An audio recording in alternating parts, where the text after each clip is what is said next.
La vie de l'entreprise a évolué ces dernières années. La culture du résultat, les prises de conscience de certaines pratiques et la pression exercée sur les managers impactent toutes les questions du vivre ensemble et l'attention portée aux salariés. Je suis Nicolas Mazet, consultant et expert en management RH. Je vais tenter de décrypter avec vous certaines situations professionnelles. Blam! Un podcast proposé par Liaison Sociale Formation. Céline, qui prend ses marques dans l'entreprise, doit maintenant absolument régler cette histoire avec Grégoire. Ou devrais-je dire ce malentendu ? Puisque d'histoire ou de sentiment, il n'en est rien. Le séminaire de mi-année se déroule dans une auberge en bord de mer. Tout le monde arrive tranquillement et découvre le site, idéal pour les ateliers et charmant pour les moments de détente à venir. Céline a envie de profiter de ce week-end hors cadre.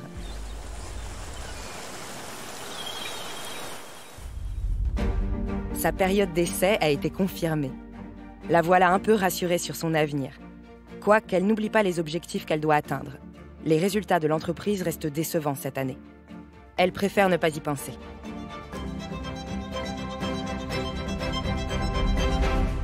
Des ateliers en journée doivent rebooster tout le monde. La direction fait travailler les salariés sur les valeurs de l'entreprise, la motivation, l'innovation ou la cohésion. Les services sont mélangés, les habitudes cassées. Après les ateliers, place à la grande soirée.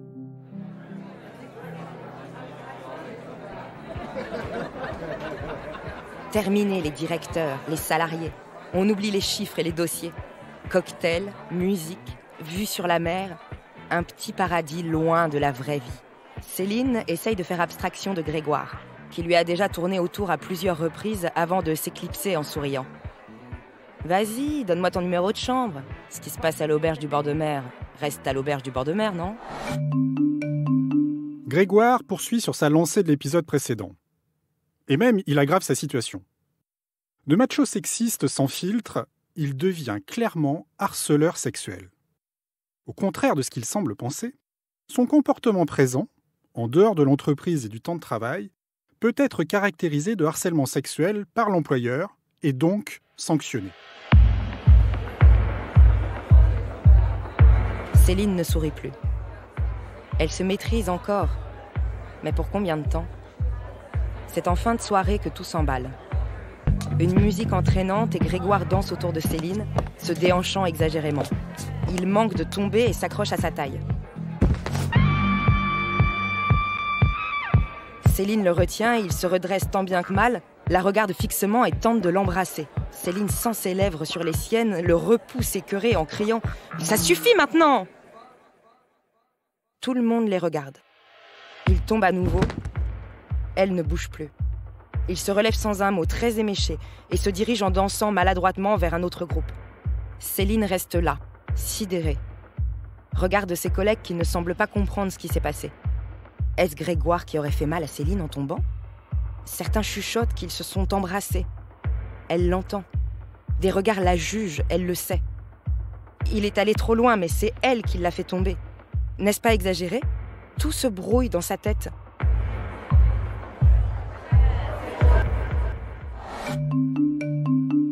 L'agression que Céline vient de subir est un événement traumatique. Cet événement a créé chez elle un stress extrême et des réponses émotionnelles incontrôlables. Grégoire a été trop loin, beaucoup trop loin, et pour Céline, c'est devenu insupportable. Certains vont voir Grégoire qui s'agite en riant. Rien de grave. Peut-être a-t-il déjà oublié son baiser volé. Quelqu'un vient lui parler, elle ne saurait dire qui. « Céline, ça va ? Tu te sens pas bien ?» Elle s'excuse, sans raison. Elle dit qu'elle a trop bu, qu'elle a besoin de prendre l'air. Elle quitte la pièce et se réfugie dans les toilettes. Isabelle et Émilie sont justement en grande conversation. L'arrivée de Céline les interrompt, mais c'est sa blancheur qui les inquiète. Isabelle s'approche en premier. « Qu'est-ce qui s'est passé ? T'es malade ? » Céline doit parler, elle le sait. Elle essaye, mais elle se met à pleurer. Des mois qu'elle ne dit rien, qu'elle se remet en question, qu'elle a honte de ne pas vouloir. Émilie s'approche, l'apaise d'une phrase. « Ça va aller, Céline. Dis-nous ce qui se passe, on va t'aider. » Mais qu'arrive-t-il à Céline ? Lorsque nous subissons une agression, des mécanismes psychiques se mettent en place. Ceux-ci peuvent entraîner des réactions chez la victime. Une incapacité de parler, de bouger, une amnésie partielle, une impression pour la victime d'être spectatrice d'elle-même, une incapacité pour notre mémoire, notre cerveau, de traiter et analyser certaines scènes et sensations négatives. Alors elle parle enfin. Elle raconte Grégoire, ses approches incessantes, ses allusions, sa façon qu'il a eu de l'embrasser, son cri à elle, sa chute à lui, les regards et les rumeurs. Elle répète qu'elle a dit non, qu'elle dit non depuis toujours, depuis le début, qu'elle a été claire. En tout cas, elle n'a jamais dit oui. Elle ne voulait pas. Il faut que la pression retombe et que ça cesse. Elle se sent si seule. Et pourtant, Émilie réfléchit, marque un temps et parle à son tour.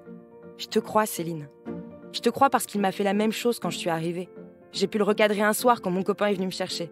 Depuis, il s'est un peu calmé. » Émilie se retourne vers Isabelle tout en continuant à soutenir Céline. Ça fait trop longtemps que Grégoire a un comportement inadmissible. Ça ne peut plus durer. Isabelle entend. Elle sait qu'il va falloir agir. À cet instant, elle se sent mal pour Céline, mais surtout honteuse de ne pas avoir su éviter cela. Face à la situation et au désarroi de Céline, Émilie a vraiment la bonne posture. Elle lui apporte son soutien et crée un climat de confiance. Elle la rassure également en partageant le fait qu'elle aussi a subi les comportements de Grégoire. En revanche, cela semble un peu plus compliqué pour Isabelle. C'est vrai que tenir la bonne posture, avoir la bonne réaction à chaud, n'est jamais évident face à ces événements. Mais je suis étonné qu'elle ne questionne pas Céline sur ce qui s'est effectivement et concrètement passé. Isabelle a une fonction RH. On comprend que c'est elle qui va devoir traiter le problème. Mais elle ne réagit pas sur le moment et ne témoigne pas d'empathie particulière. Elle l'entend, mais n'écoute pas activement. Et si Émilie n'avait pas été là ? DRH, la plupart du temps, ce sera à vous de recueillir le signalement de ces agissements fautifs, inappropriés et condamnables. Ces signalements, ils doivent s'accueillir, que ce soit lors d'un entretien formel ou informel, à chaud, comme ici, ou à froid, mais rarement à un moment que vous avez choisi. Et pour ce faire, vous allez devoir utiliser les techniques d'écoute active. D'abord, en sachant écouter avec empathie et compréhension, mais aussi en activant la parole de l'autre, sans jugement et en posant les bonnes questions.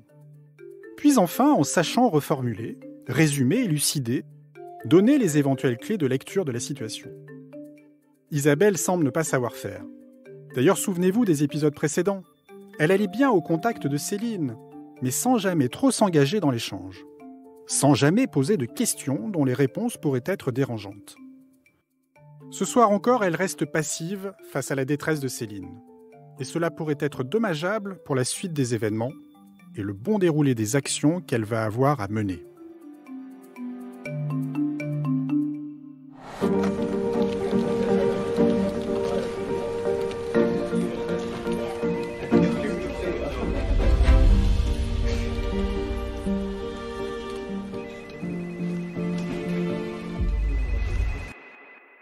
Bonjour, vous êtes bien sur la messagerie de Céline. Laissez-moi un message. Salut Céline, c'est Nadia. Écoute, Émilie m'a raconté ce qui s'est passé ce soir. Rappelle-moi, il faut que je te parle de Grégoire. Salut.